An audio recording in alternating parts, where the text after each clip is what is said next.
मनमोकळी भटकंतीच्या एका नवीन व्हिडिओमध्ये आज आपण जातोय पुरंदर किल्ल्याच्या पायथ्याशी असणाऱ्या नारायणपूर या गावातील एकमुखी दत्ताचे मंदिर पाहण्यासाठी। पुण्यावरून नारायणपूरला जाण्यासाठी दोन मार्ग आहेत। पहिला मार्ग पुणे सातारा रोडवरून कापूरहोळ या गावातून नारायणपूरला जाता येते, तर दुसरा मार्ग पुणे सासवड नारायणपूर असा आहे।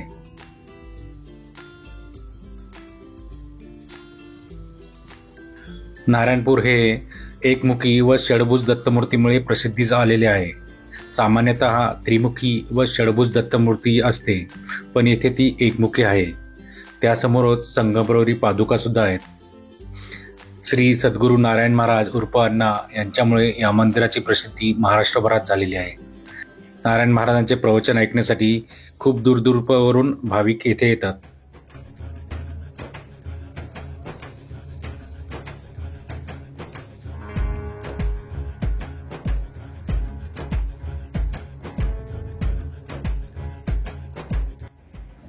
या मंदिरातील भिंतीवर गुरुचरित्राचे 51 अध्याय रेखाटलेले आहेत। यामध्ये प्रत्येक अध्यायामध्ये काय काय झालेले आहे ते चित्र स्वरूपात दाखवलेले आहे। भाविक हे सगळं अतिशय कुतूहलाने पाहत असतात।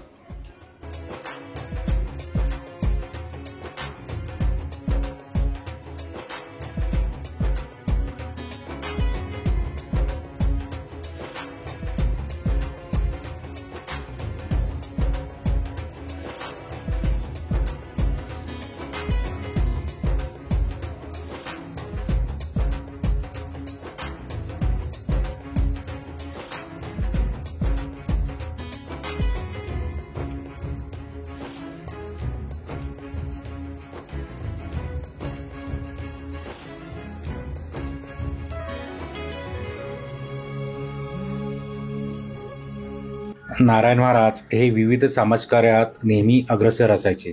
सामुदायिक विवाह सोहळ्याला त्यांनी कायम प्रोत्साहन दिलं। गावोगावी आपल्या शिष्यांच्या माध्यमातून त्यांनी व्यसनमुक्ती चळवळ, सामुदायिक शेती व श्रमदानाचे उपक्रम राबवले। नारायण महाराजांनी भारतातील 4 देशांना 4 दत्तधाम बांधले। वयाच्या 85व्या वर्षी 9 सप्टेंबर 2024ला नारायण महाराजांचे निधन नारायणपूर येथेच झाले।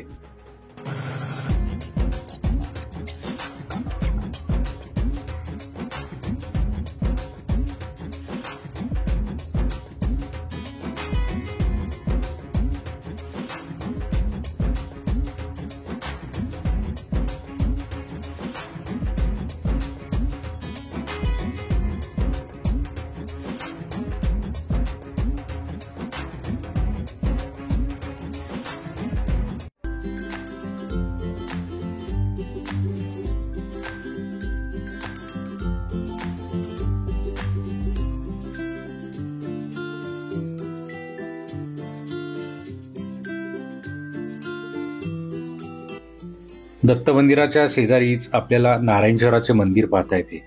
हे मंदिर यादव कालखंडात निर्माण झालेल्या अनेक मंदिरापैकी एक मंदिर आहे।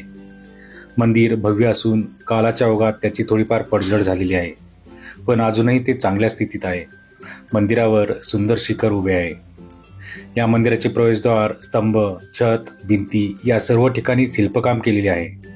सध्या मंदिराच्या आतमध्ये काम चालू असल्यामुळे आपल्याला मंदिरातील आतमधला भाग दाखवता येत नाही।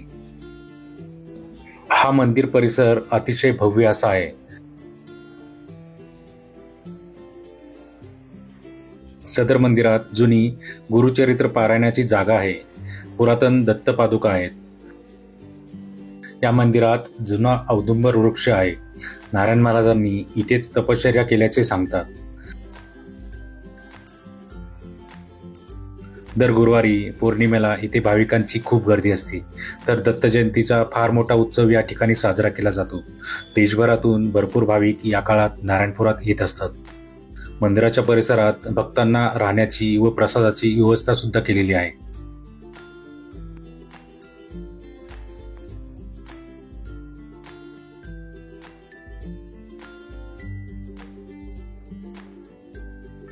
तुम्हाला हा व्हिडिओ कसा वाटला हे नक्कीच सांगा। व्हिडिओ आवडला असेल तर व्हिडिओला लाईक करा, कमेंट्स करा, व्हिडिओ शेअर करा आणि तुम्ही अजूनही या चॅनलला सबस्क्राईब केलं नसेल तर चॅनलला नक्की सबस्क्राईब करा। धन्यवाद।